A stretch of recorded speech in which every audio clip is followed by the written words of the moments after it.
Hi friends, ఓం సాయిరామ్. బాబాగారి ఆశీస్సులు అందరిపైన ఉండాలని మనస్ఫూర్తిగా కోరుకుంటున్నానండి. అందరూ కూడా సుఖంగా సంతోషంగా ఎప్పుడు కూడా అష్టైశ్వర్య ఆరోగ్య అభివృద్ధితో ఉండాలని చెప్పేసి బాబాగారి తరపున నేను కూడా మనస్ఫూర్తిగా కోరుకుంటున్నానండి. ఈరోజు వీడియోలో సాయిబాబా పిలుపు ద్వారా మనకు వచ్చినటువంటి సందేశం ఏంటి, బాబాగారు మనకు ఎలాంటి సందేశాన్ని అందించాలనుకుంటున్నారంటే, ఒకటి కాదు రెండు శుభవార్తలతో ఈ సాయిని ముందు ఉంచాను. తప్పకుండా ఈ సాయి సందేశాన్ని పూర్తిగా ఆలకిస్తావని నేను చెప్పే ఈ సందేశంలో నువ్వు అడిగినటువంటి ప్రశ్నలన్నిటికీ సమాధానం తప్పకుండా దొరుకుతుంది.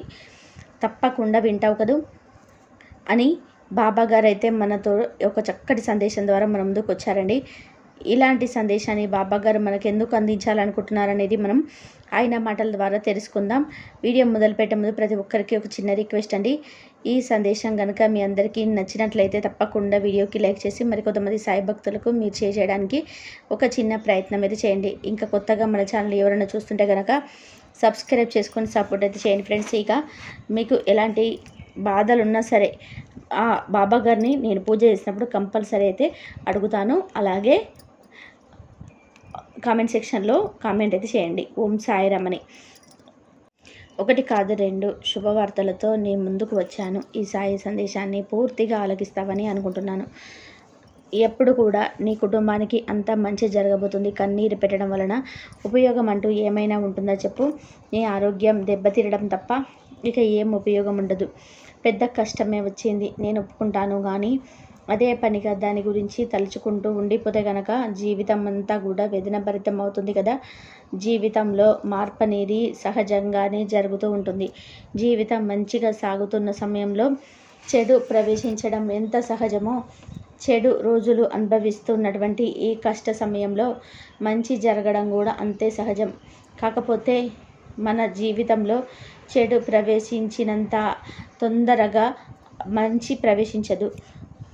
కాలం మనల్ని పరీక్షిస్తూనే ఉంటుంది. దాన్ని తట్టుకొని నిలబడగలిగి జీవించి ఉన్నంత కాలం సకల సౌభాగ్యాలను ఆనందాలను అనుభవిస్తావు. అలా కాకుండా పరిస్థితులను ఎప్పుడు కూడా నువ్వు తిట్టుకుంటూ ప్రతి ఒక్కరిని కూడా నీ చుట్టూ ఉన్నవారిని దూషించుకుంటూ, లేదంటే వెంటనే ఈ చెడు నుంచి తప్పించుకోవాలని చెడు దారిలో ప్రయాణించానైనా సరే నాకు వచ్చినటువంటి సమస్య నుండి ముందు నేను ఎలాగైతే తప్పించుకోవాలని నువ్వు గనక చెడు దారిలో అడుగుపెట్టావు అంటే ఇక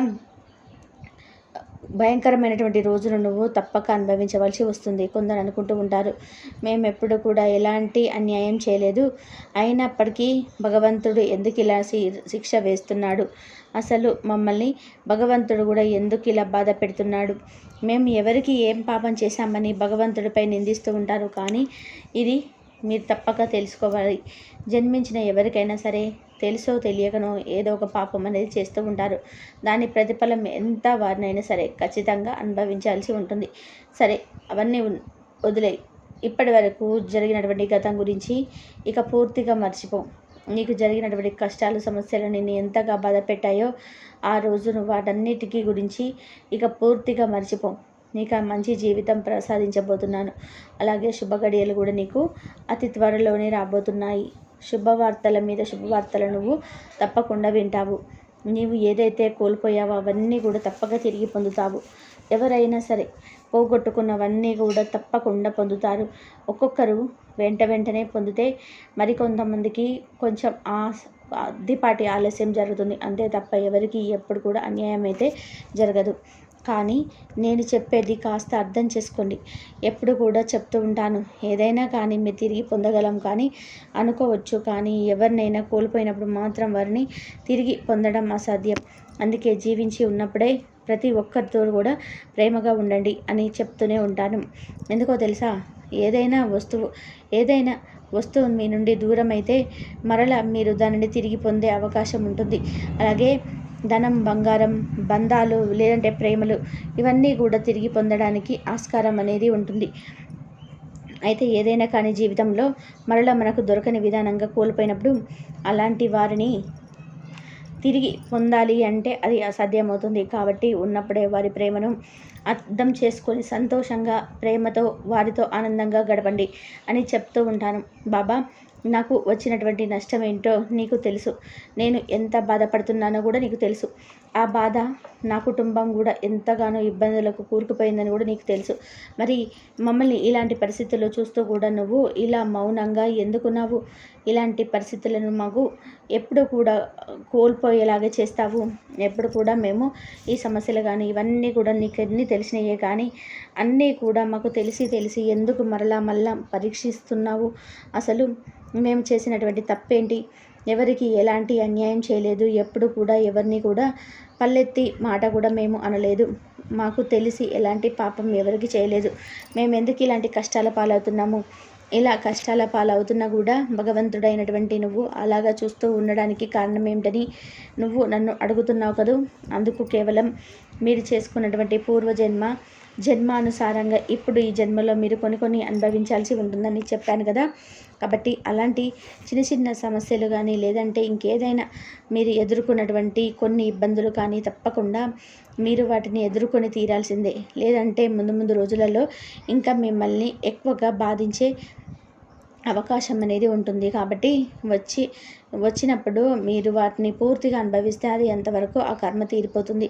కాబట్టి ఏదైనా మీకు ఒక కష్టం కానీ సమస్య కానీ వచ్చినప్పుడు నీకైతే అన్నీ తెలిసినవే, కానీ అన్నీ మాకు తెలిసి ఎందుకు మరలా మమ్మల్ని పరీక్షిస్తూనే వస్తున్నావు? అసలు మేము చేసినటువంటి తప్పేమిటి? ఎవరికి ఎలాంటి అన్యాయం చేయలేదు. ఎప్పుడు కూడా ఎవరిని కూడా పల్లెత్తి మాట కూడా మేము అనలేదు. ఇక మాకు తెలిసి ఎలాంటి పాపం ఎవరికి చేయలేదు. మరి ఎందుకు మేము ఇలాంటి కష్టాల పాలవుతున్నాము? ఇలా కష్టాల పాలవుతున్నా కూడా భగవంతుడైనటువంటి నువ్వు అలా చూస్తూ ఉండడానికి కారణం ఏంటని నువ్వు నన్ను అడుగుతున్నావు కదూ. అందుకు కేవలం మీరు చేసుకున్నటువంటి జన్మానుసారంగా ఇప్పుడు ఈ జన్మలో మీరు కొన్ని అనుభవించవలసి ఉంటుందని చెప్పాను కదా. కాబట్టి అలాంటి చిన్న సమస్యలు కానీ లేదంటే ఏదైనా మీరు ఎదుర్కొన్నటువంటి కొన్ని ఇబ్బందులు కానీ తప్పకుండా మీరు వాటిని ఎదుర్కొని తీరాల్సిందే. లేదంటే ముందు రోజులలో ఇంకేమీ మిమ్మల్ని బాధించే అవకాశం అనేది ఉంటుంది. కాబట్టి వచ్చినప్పుడు మీరు వాటిని పూర్తిగా అనుభవిస్తారే, అంతవరకు ఆ కర్మ తీరిపోతుంది. కాబట్టి ఏదైనా మీకు ఒక కష్టం కానీ సమస్య కానీ వచ్చినప్పుడు దాని నుండి పారిపోవద్దు. అది మిమ్మల్ని చూసి పారిపోయే విధానంగా మీరు ధైర్యంగా ఉండాలని ఎన్నోసార్లు చెప్పాను కదా. సరే, ఇక ఈ విషయం గురించి నువ్వు మర్చిపో. నీకు జరిగినటువంటి కష్టం, నీకు జరిగినటువంటి బాధ ఇవన్నీ కూడా పూర్తిగా నువ్వు మర్చిపో. సందర్భానుసారంగానే నేను నీకు ఏ విధమైనటువంటి సహాయం అందించబోతున్నానో నీకు తప్పకుండా తెలుస్తుంది. నీవు ఊహించిన విధానంగానే అన్నీ కూడా జరుగుతాయిలే. ఇక నువ్వు చెందవలసినటువంటి అవసరమే లేదు. నీకు మాట మీద నమ్మకం కనుక ఉంటే నా మీద ఇప్పటి నుండి నువ్వు ధైర్యంగా ఉంటావు. ధైర్యంగా ఉండడమే కాదు, అంతా కూడా నువ్వే చూసుకుంటావు. బాబా అని ప్రశాంతంగా నీ మనస్సును నిర్మలంగా ఉంచుకుంటావు. మనసులో ఎలాంటి సందేహాన్ని పెట్టుకోవద్దు. ఒకటి తెలుసుకో, నా ఆశీస్సులు నీకు ఎంత ముఖ్యమో నాపై నీకు ఉన్నటువంటి నమ్మకం కూడా అంతే ముఖ్యం. నీకు ఇప్పటి నుంచి వచ్చిన సమస్యలు ఎవరు కూడా తప్పించుకోపోవచ్చు. అలాగే నువ్వు ఇంతవరకు వాటన్నిటినీ కూడా ఎప్పటి వరకు కూడా వాటి వల్ల నువ్వు నీ కుటుంబం ఎంతో ఇబ్బందుల పాలయ్యారు కదా. నీకున్నటువంటి ఆర్థిక పరిస్థితులన్నీ కూడా తప్పకుండా మెరుగవుతాయి. నువ్వు నీ కుటుంబం ఆనందంగా ఉంటారు. నీ చెడు గుణాల నుండి నేను తప్పించడానికి నేను ఎన్నో సాహసాలు చేస్తున్నాను. మరి మంచి దారిలో నడవాలని నేను ఎప్పుడు కూడా కోరుకుంటూ ఉంటాను.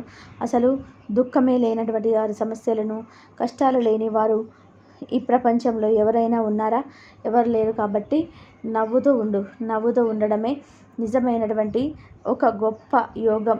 హాయిగా ఉండడమే ఒక గొప్ప భోగం. ఇది భగవంతుడి యొక్క భక్తుడికి మాత్రమే సాధ్యమవుతుంది. భక్తుడే కాదు కదా. నాపై నీకు ఉన్నటువంటి నమ్మకం ఎలాంటి దారి చూపిస్తుందో నేను అడుగడుగున గమనిస్తూనే ఉంటావు. తప్పకుండా నీకు శుభ గడియలు ప్రారంభమవుతున్నాయి. నేను నీకు చెప్పిన విధానంగా నా మాట మీద నమ్మకం పూర్తిగా నిజమైతే, నమ్మకాన్ని కోల్పోకుండా ఉంటే చాలు. నీకు నీ కుటుంబానికి ఆనందంగా ఉండే రోజులను ఈ సాయి నీకు తప్పకుండా చూపిస్తాడు.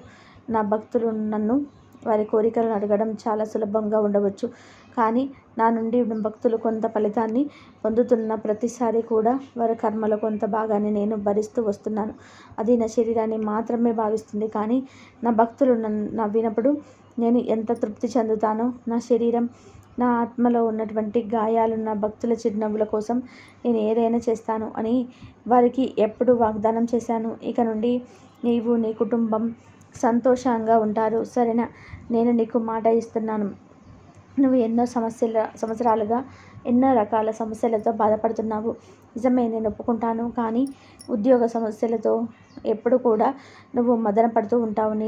నీవు చదివినటువంటి చదువుకు నాకు వచ్చినటువంటి ఉద్యోగానికి అసలు పొంతన లేదు బాబా అని బాధపడుతుంటావు. కానీ నీకు అతి త్వరలో నువ్వు అనుకున్నటువంటి ఉద్యోగం తప్పకుండా లభిస్తుంది. అలాగే నువ్వు వివాహం జరగడం లేదు, వివాహం ఆలస్యమైందని కూడా చాలా బాధపడుతుంటావు. నీకు తగినటువంటి మంచి జీవిత భాగస్వామితో నీకు వివాహం తప్పకుండా జరుగుతుంది. ఎప్పుడు కూడా సంతోషంగా జీవితాంతం నువ్వు ఉంటావని నేను నీకు మరీ చెప్తూ ఉంటాను. కానీ నువ్వు నన్ను గమనించటం లేదు అంతే. ఎవరు కూడా ఎప్పుడు కూడా ఈ సాయిపై పూర్తి విశ్వాసాన్ని కోల్పోకూడదు. ప్రతి ఒక్కరూ విశ్వాసంతోనే నన్ను కొలిస్తే ఏ బంధాన్ని కూడా నేను విడదీయను. తప్పకుండా అందరూ సంతోషంగా ఉండేలాగా ఆశీర్వదిస్తాను. ఇప్పుడు ఉన్నటువంటి జీవితంలో మీకు ఏర్పడినటువంటి బంధాలతో మీరు ఎన్ని సమస్యలు వచ్చినా సరే, ఎన్ని విపత్కరమైనటువంటి పరిస్థితులు మీరు ఎదుర్కొంటున్నా సరే, తప్పకుండా మీ జీవితంలో కొన్ని ఎదుర్కొన్నటువంటి సమస్యలను అన్నింటి కూడా జాగ్రత్తగా ఎదుర్కొంటూ వాటితో పోరాడుతూ మీ జీవితాన్ని మీకు భగవంతుడు ఇచ్చినటువంటి ఈ ప్రయాణాన్ని సురక్షితంగా కొనసాగించండి. ఎందుకు ఇదంతా చెప్తున్నానో తెలుసా? ఈ మధ్య అందరిపై ఎక్కువగా కోపాన్ని ప్రదర్శిస్తూ వస్తున్నావు. ఇంట్లో వాళ్ళైతే నీ ప్రవర్తనను ఎంతగానో బాధ పెడుతున్నారో ఒక్కసారి ఆలోచించావా? నీకు ఎన్ని పనులైనా ఉండవచ్చు, ఎన్ని సమస్యలైనా చికాకులైనా ఉండవచ్చు, కానీ ఇంటికి వచ్చాక కాసేపు కుటుంబంతో సరదాగా గడిపితే నువ్వు చేసినటువంటి అంతా కూడా కష్టమంతా కూడా మాయమైపోతుంది కదా. అంతేకాని నీకున్నటువంటి కోపాన్నంతా కూడా ప్రదర్శించకూడదు. దానివల్ల నీకే ఎక్కువ నష్టం కలుగుతుంది. నీ మనసుకు ఇంకా ప్రశాంతత కూడా ఎక్కడ దొరుకుతుందో చెప్పు. ఖచ్చితంగా నువ్వు పోరాడుతున్నటువంటి సమస్యల్లో మార్పును చూస్తావని చెప్తున్నాను కదా. నిజమే, నువ్వు ఎన్నో సమస్యలతో నలగపోతున్నావు. నేను అర్థం చేసుకోగలను. నువ్వు ఎవరికి చెప్పుకోలేక ఎంతగా సతమతమవుతున్నావో నేను అర్థం చేసుకోగలను. దాని గురించి నువ్వు ఇంట్లో వారితో సఖ్యతగా లేకపోవడం వల్ల మీకు విభేదాలు ఏర్పడే ప్రమాదం ఉంటుంది కదా. అందుకే నా భయం. అందువల్ల నువ్వు మరొక సమస్యలో కూరుకుపోవడం నాకు అసలు ఏమాత్రం కూడా ఇష్టం లేదు. విభేదాలు రావడం వల్ల మీ బంధాలను కోల్పోయే ప్రమాదం కూడా ఉంటుంది. అలా జరిగితే ఇక నువ్వు సాగిస్తున్నటువంటి ఈ జీవన పోరాటానికి నువ్వు ఎదుర్కొన్నటువంటి సమస్యలకు అసలు అర్థం అనేది ఉంటుందా? అర్థమే లేకుండా పోతుంది. ఈ బాబాకు ఉన్నటువంటి పెద్ద బాధ నీ వంతు. నువ్వు కుటుంబ క్షేమం కోసం ఎంతగా ఆరాటపడుతూ శ్రమిస్తూ వస్తున్నావో, అలాగే ఇంట్లో ఉన్నటువంటి నీ భార్య సైతం నీ కోసం, మీ శ్రేయస్సు కోసం ఆరాటపడుతూ ఆమె కూడా మీకు ఎంతో ధైర్యాన్ని, ప్రేమను పంచుతుంది. మీరు ఒకరికొకరు ఆరాటపడుతూ, ఒకరికొకరు గౌరవించుకుంటూ, ఒకరికొకరు సమస్యను పరిష్కారం తెలుసుకోవాలి. కానీ ఇలా ఒకరికొకరు అర్థం చేసుకోలేక ప్రతిరోజు కూడా కోపతాపాలతో రోజులు గడుపుతూ ఉంటున్నారు. ఇలా అయితే మీలో పూర్తిగా ప్రేమ అనేది లేకుండా పోతుంది కదా. అయినా సరే ఇది అసలు మంచి పద్ధతి కూడా కాదు. ఎవరి అభిప్రాయాలను తను ఎంతగానో గౌరవిస్తుందో నువ్వు కూడా తన అభిప్రాయాలను అంతగానే అర్థం చేసుకోవాలి కదా. నా మాటపై విశ్వాసాన్ని ఉంచు. నువ్వెంత తప్పు చేస్తున్నావని కానీ, లేకపోతే చేయకూడనటువంటి పనులు చేస్తున్నావని కానీ బాబా అనటం లేదు. అనవసరంగా నీకు ఆనందాన్ని ఇవ్వని వాటి కోసం, అలాగే అనవసరమైన వాటి కోసం విలువలను ఇస్తున్నావు. నిన్ను నమ్మి నీ కోసం, నీ మంచి కోరి, నీ కుటుంబం కోసం కాస్త సమయాన్ని కేటాయించమని చెప్తున్నాను. నువ్వు ఎంతగా ఆందోళన చెందకపోయినా, ఎక్కువగా ఆలోచించినా కూడా ఏది రావాలి అనుకున్నప్పుడు మాత్రమే నీ దగ్గరికి వస్తుంది. అంతవరకు కూడా నువ్వు ఎన్ని రకాలుగా ఎన్ని ప్రయత్నాలు చేసినా కూడా ఎంతవరకు అసలు రాదు. అది రావాలని కూడా ఉంటుంది. భగవంతుడు ఇవ్వాలని అనుకుంటున్నాను. దానికోసం తగినటువంటి సమయం కేటాయించి ఉంటుంది. కాబట్టి అదే సమయానికి నువ్వు అనుకుంటుంది నిన్ను చేరుకుంటుంది. ఈలోపు నీకు ఎన్నో గుణపాఠాలను నేర్పిస్తుంది. అలాగే జీవితంలో ఎన్నో ఒడిదొడుకులను ఎలాగ ఎదుర్కోవాలని కూడా నేర్పిస్తుంది. అలాగా నువ్వు అన్ని రోజులు చేసినటువంటి కష్టమంతా కూడా వృధా అయిపోయినట్లేనా? బాబా, నువ్వు నన్ను అడగవచ్చు అని మదిలోని అసలు ఈ ఆలోచనలు ఎప్పుడు కూడా రానివ్వద్దు. ఎందుకంటే ఎవరైనా సరే కష్టపడిన తర్వాత దాని గురించి నీకు లాభం లేకపోయినా సరే వృధా పోనివ్వను.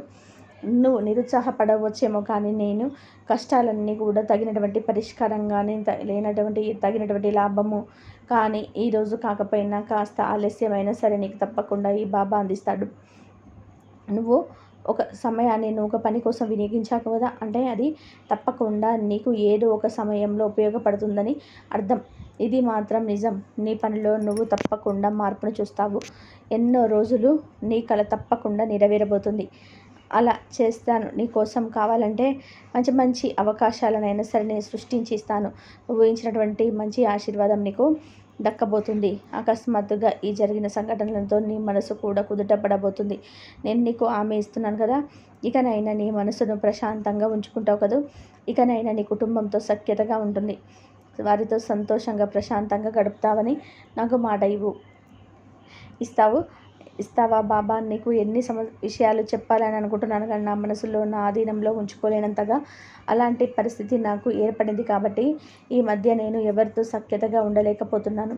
కనీసం నా కుటుంబంతో ఉన్నవారితో నాకైనా సరే నేను ఏ విషయం చెప్పుకోలేక నలిగిపోతున్నాను. నిజం చెప్పాలి అంటే నా పరిస్థితి అంతా కూడా నీకు ఒకటికి మాత్రమే తెలుసు కదా బాబా, చావలేక బ్రతుకుతున్నానని కూడా నీకు తెలుసు.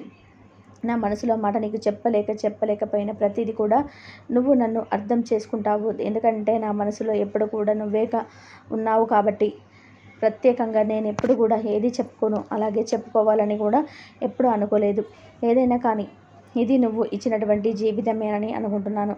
అందుకే నేను ఎలా ఆడమంటే అలా ఆడడం నాకు అలవాటైపోయింది. కొందరి జీవితంలోకి ఎందుకు పంపిస్తారో తెలియదు, లేదా వచ్చిన వారితో ఎందుకు బంధాన్ని ముడిపడేలాగా చేస్తావో తెలియదు. మంచితనం అనే ముసుగులో కొందరు నాటకాలు ఆడుతూ ఉంటారు. వారి కోసం, వారి అవసరాల కోసం మన చుట్టూ తిరుగుతూ ఉంటారు.